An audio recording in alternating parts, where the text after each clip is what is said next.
Raj TV viewers எல்லாருக்கும் வணக்கம் and welcome to our show சரித்திர நாயகன் சிவாஜி கணேசன்.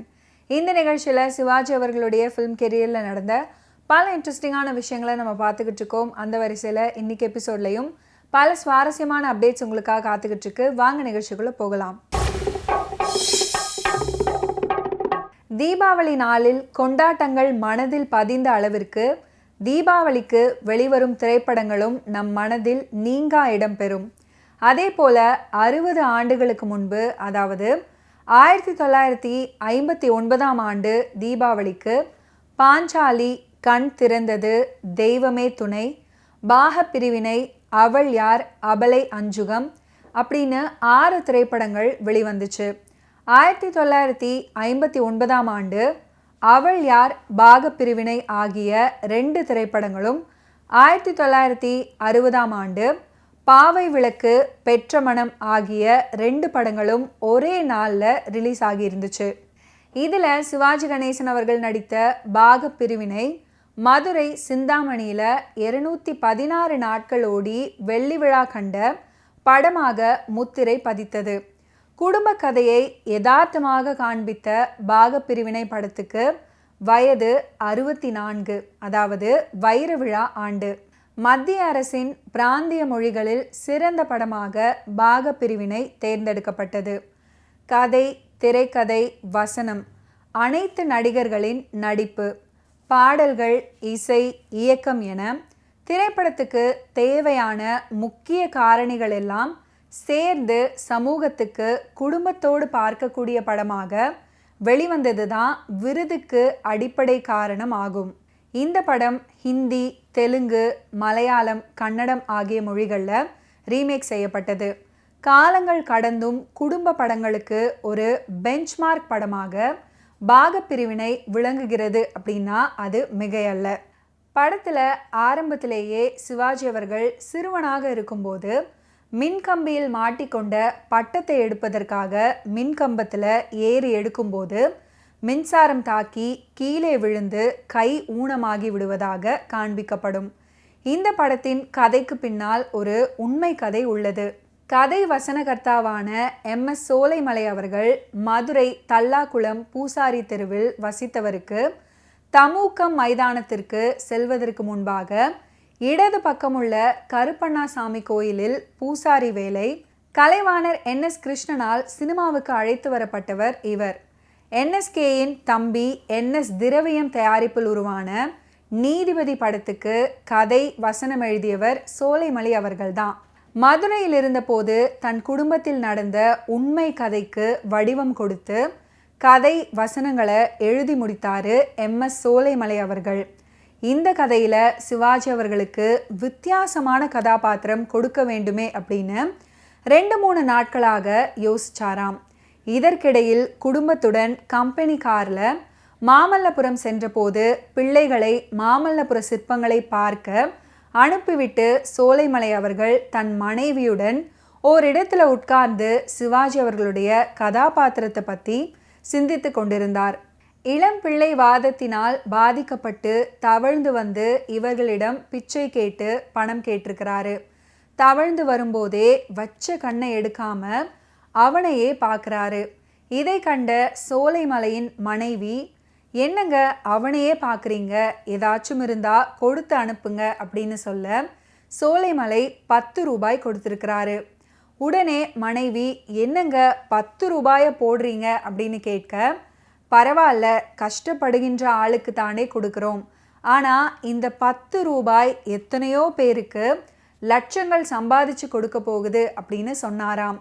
சிவாஜி அவர்களுக்கான கதாபாத்திரம் சற்று மாறுதலுடன் மாமல்லபுரத்தில் தான் உருவானது அப்படின்றது யாருக்குமே தெரியாத ஒரு அபூர்வமான தகவல். பாகப்பிரிவினை படத்துக்கான முழு கதையையும் வசனத்தையும் கதாபாத்திரங்களின் பெயர்களோடு ராயப்பேட்டை அஜந்தா பஸ் ஸ்டாப்புக்கு அருகில் இருந்த சந்திரா லாட்ஜில் ரூம் எடுத்து எழுதி முடித்து கதை சொல்வதற்காக சோலைமலையும் தயாரிப்பாளர் GN வேலுமணி அவர்களும் சிவாஜி அவர்கள் வீட்டுக்கு போயிருக்காங்க.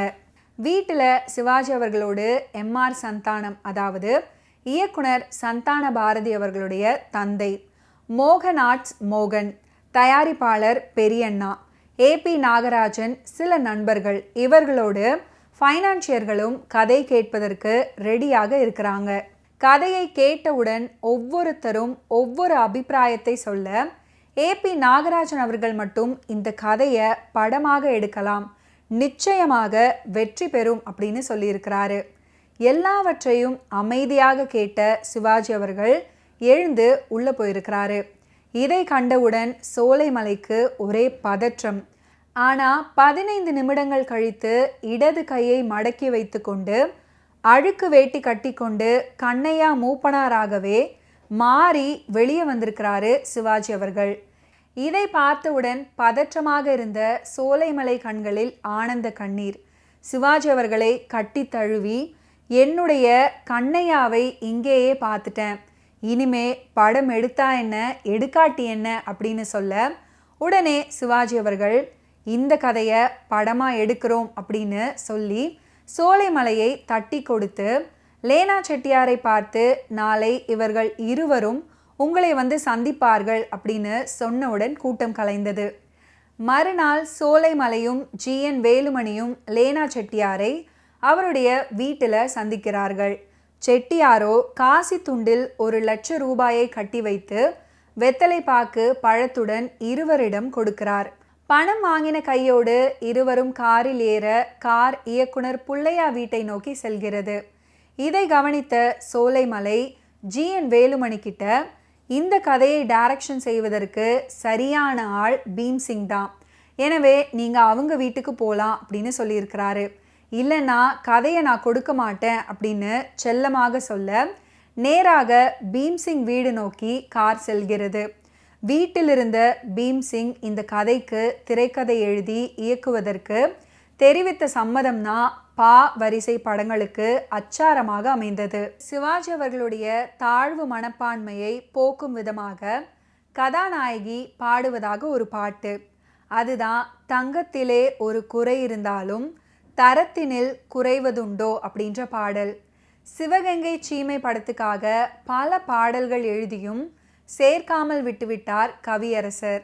மருது பாண்டியரும் ராணி வேலு நாச்சியாரும் திண்டுக்கல்ல இருந்து ஹைதர் அலியை சந்திக்க போவதாக ஒரு காட்சி அந்த படத்தில் வரும்.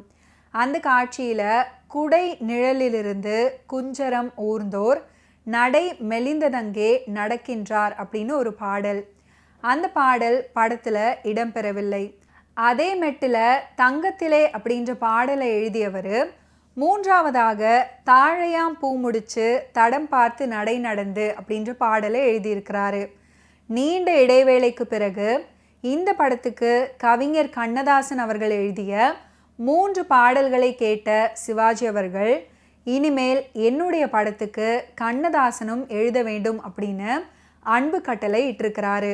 இந்த படத்தில் இடம்பெற்ற பாடல்களின் வெற்றி பெருமிதம் விஸ்வநாதன் ராமமூர்த்தி கூட்டணி மெல்லிசை மன்னர்கள் என்பதை நிரூபணம் செய்தன.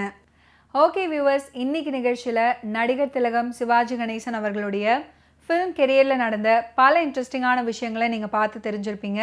மீண்டும் அடுத்தடுத்த எபிசோட்ஸில் சந்திப்போம். நன்றி, வணக்கம்.